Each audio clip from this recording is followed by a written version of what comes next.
नमस्कार। आज हम लक्ष्य कीट लैक इंसेक्ट के बारे में देखेंगे। इसमें सबसे पहले उसका वर्गीकरण यानी क्लासिफिकेशन देखते हैं।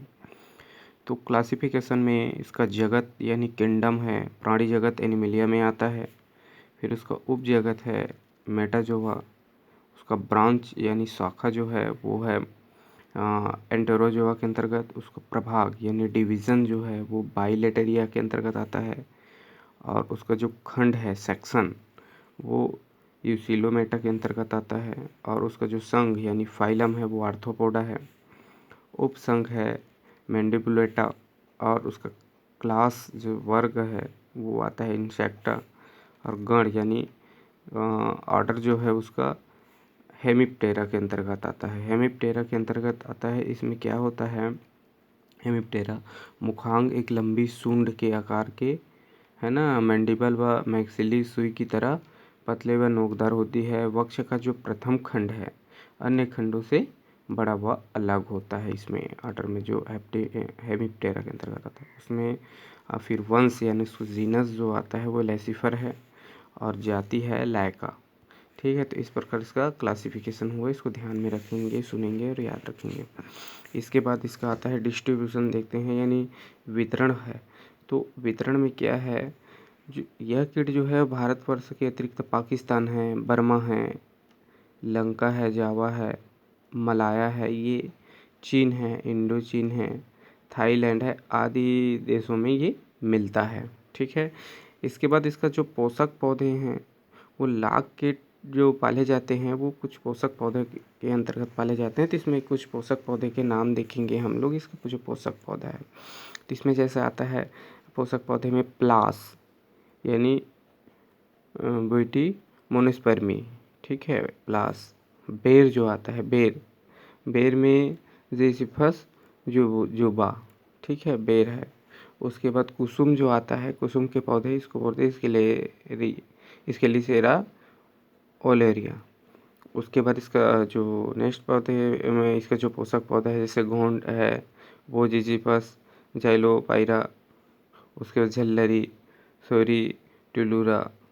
उसके बाद अरहर के भी आता है केजानस, केजन। उसके बाद पीपल है, पीपल में भी ये पाले जाते हैं। तो इसका जो पोषक पौधा है पीपल भी, ये आता है फाइकस रिलीजियोसा। उसके बाद ग्रीविया जो आता है उसमें भी ग्रीविया में पाले जाते हैं, है ना, ग्रीविया स्पेसिस में। उसके बाद लिया में भी पाए जाते हैं, लिया स्पेसिस में जो पाए जाते हैं। बबूल में पाए जाते हैं, एस्केसिया अरेबिका। उसके बाद खैर में भी पाले जाते हैं। ये इसका जो पोषक पौधा है तो खैर है एस्केसिया केंटुचू। ठीक है, तो इस प्रकार से ये जो कीट है इसका पोषक पौधे में ये इसको पाला जाता है। ठीक, इसके बाद देखते हैं इस पौधे का जो बाह्य आकार की एक्सटर्नल मॉर्फोलॉजी। तो बाह्य आकार की एक्सटर्नल जो मॉर्फोलॉजी है इसमें हम देखेंगे कि लक्ष्य जो कीट है नर व मादा है वो भिन्न भिन्न प्रकार के होते हैं। इसमें मादा आकार में नर से 3 गुनी बड़ी होती है। तो इसमें सबसे पहले देखते हैं मेल के बारे में, नर के बारे में। तो इसका रंग गुलाबी लाल होता है। ये 2 प्रकार के होते हैं, है ना, पंख युक्त तथा पंखहीन। और पंखधारी कीटों में केवल अगली जोड़ी झिल्लीदार व पारदर्शक पंख होते हैं। इसमें नर कीट प्रायः शुष्क ऋतु या बैसाखी तथा जेठ की जो फसल है उसमें पाए जाते हैं।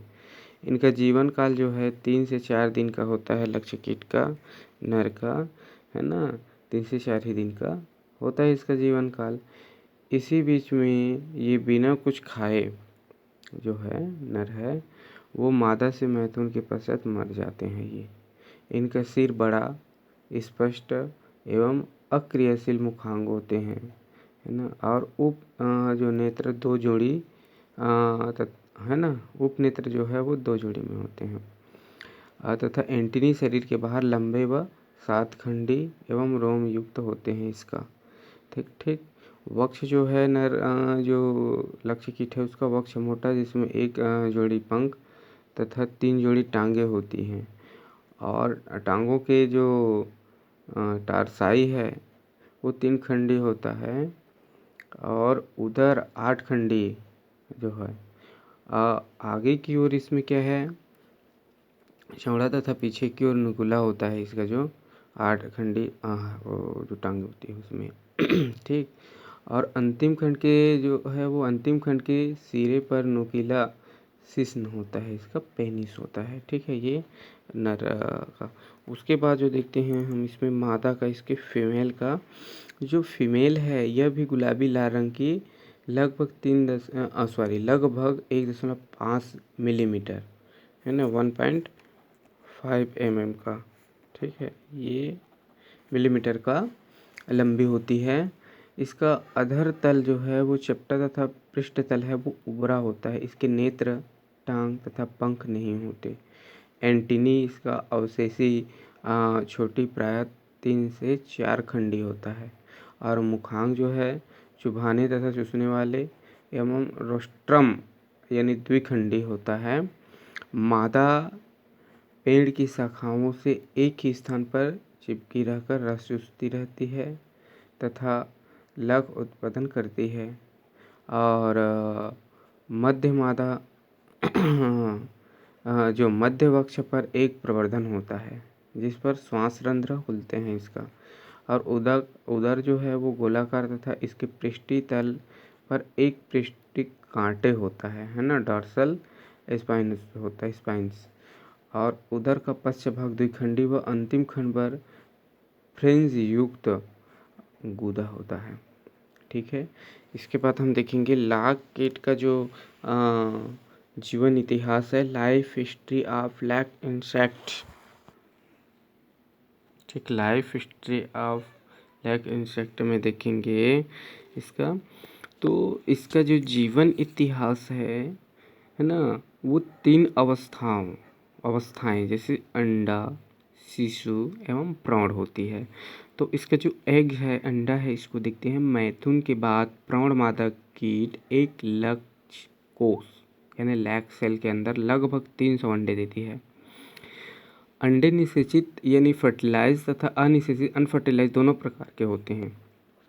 दोनों प्रकार के अंडे से नर व मादा कीट निकलते हैं। मादा कीट है वो 3 प्रकार के अंडे देती है।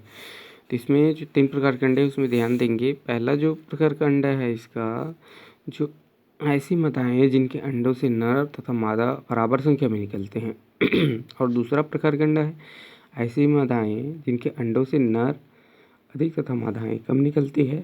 और तीसरा जो है ऐसी मादाएं जिनके अंडे से नर कम व मादाएं अधिक निकलती है। एक में नर अधिक निकलता है, मादा कम निकलती है। एक में मादा अधिक निकलता है और नर कम निकलती है ठीक है।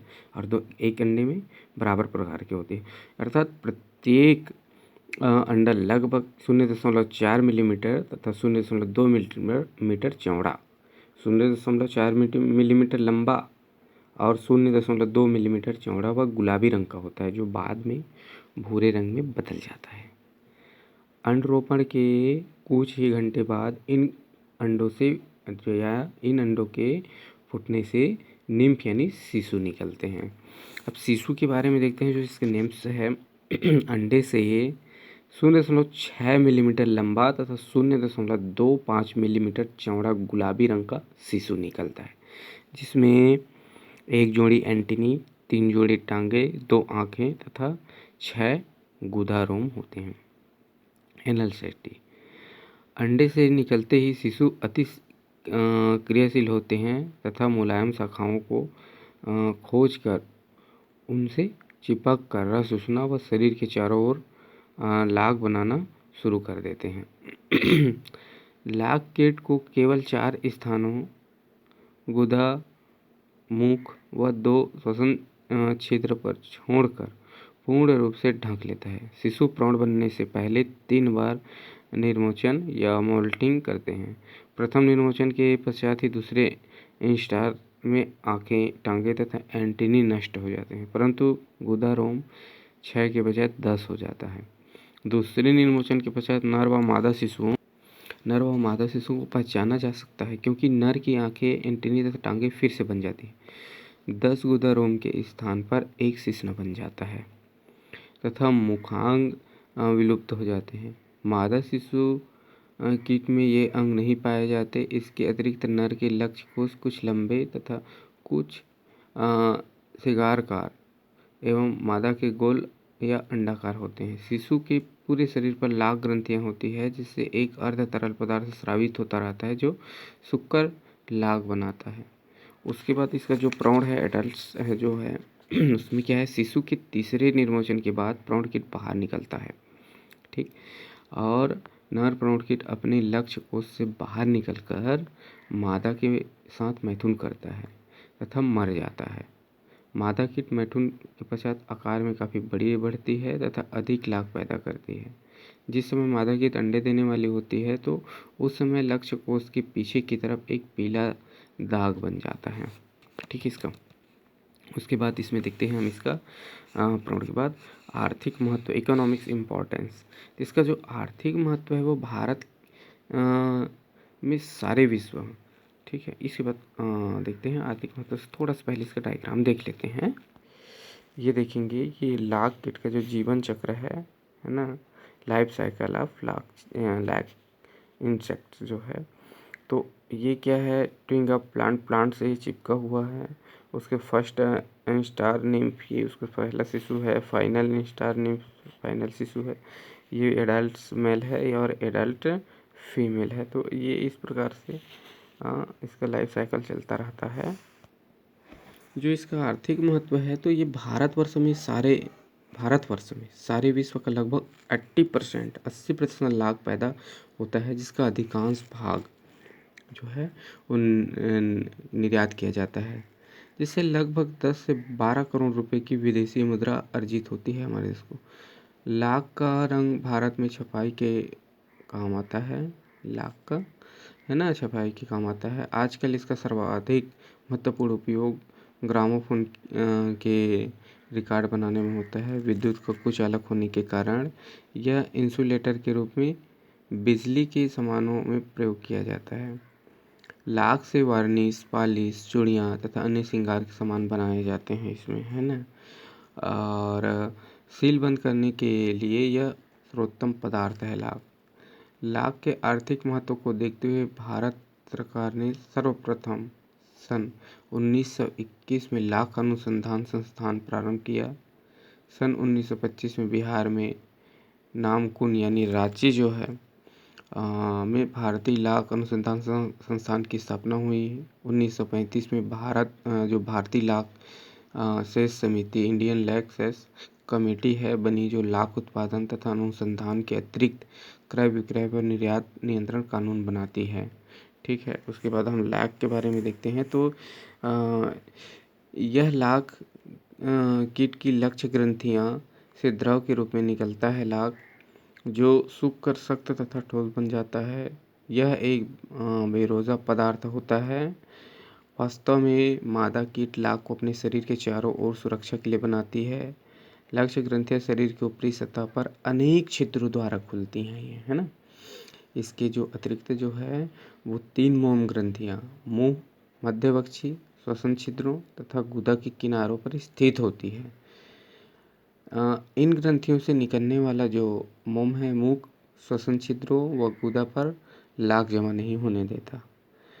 लाग कई प्रकार के पदार्थों का मिश्रण है, जिसमें इसका कुछ संगठन है वो इस प्रकार है। जैसे इसमें रेजिन है जो वो रेजिन 68%, 68%। रंगीन पदार्थ है वो है 10%। इसके बाद मोम जो है 6% इसमें पाया जाता है। गोंद है 5.5%। शर्करा यानी शुगर जो है वो इसमें शुगर का परसेंट है वो 4% है। उसके बाद इसमें मिट्टी तथा कुछ अन्य पदार्थ जो है यानी मिट्टी कूड़ा है वो 6.5% पाई जाती है। ठीक, इसके बाद लाख का उत्पादन, लैग कल्चर। जो लाख उद्योग भारत में अधिक विकसित हुआ। संसार की कुल लाख उत्पादन का 70 से 80% है भारत में होता है, जिसमें बिहार में 41.3%, मध्य प्रदेश में 26.5%, पश्चिम बंगाल में 20.6% तथा महाराष्ट्र में 5.9% होता है इसका उत्पादन। हमारे देश में लाख की जो प्रति वर्ष 4 फसलें ली जाती है। इसमें जैसे ये देखेंगे जो फसलें हैं उसमें कुसुमी और रेगिनी। तो कुसुमी के पहले देखते हैं। तो कुसुमी में अगहनी वो 6 महीने लेती है और जेठनी 6 महीने। तो अगहनी को इसमें देखेंगे तो अगहनी के अंतर्गत जो देखते हैं इसमें आता है प्रारंभ, है ना, और पकने का समय। प्रारंभ जो है वो जून जुलाई में होता है और पकने का समय है वो जनवरी फरवरी में होता है। वैसे ही जेठनी है जो 6 महीने ली जाती है, वो प्रारंभ जो है जनवरी फरवरी में प्रारंभ होता है और पकने का जो समय है वो जून जुलाई में होता है। इसके बाद जो रेगनी है वो कार्तिकी 4 महीने होता है और बैसाखी 8 महीने होता है। तो कार्तिकी में जो प्रारंभ है जून जुलाई में और पकने का जो समय है अक्टूबर नवंबर में। और बैसाखी जो है वो 8 महीने जो ली जाती है वो प्रारंभ अक्टूबर नवंबर से शुरू होता है और पकने का जो समय है वो जून जुलाई में होता है। तो इस प्रकार से फसलें हैं वो ली जाती। जो भारतवर्ष में लाख का उत्पादन लगभग 90% भाग रेगिनी फसल से तथा 10% कुसुमी फसल से पैदा होता है। सबसे अच्छी लाख कुसुमी फसल से पैदा होती है। ठीक है, तो आज के लिए इतना ही। नेक्स्ट क्लास में हम लोग देखेंगे रेशम कीट, ठीक है, सिल्क वर्म, है ना। आज के लिए इतना ही। Thank you.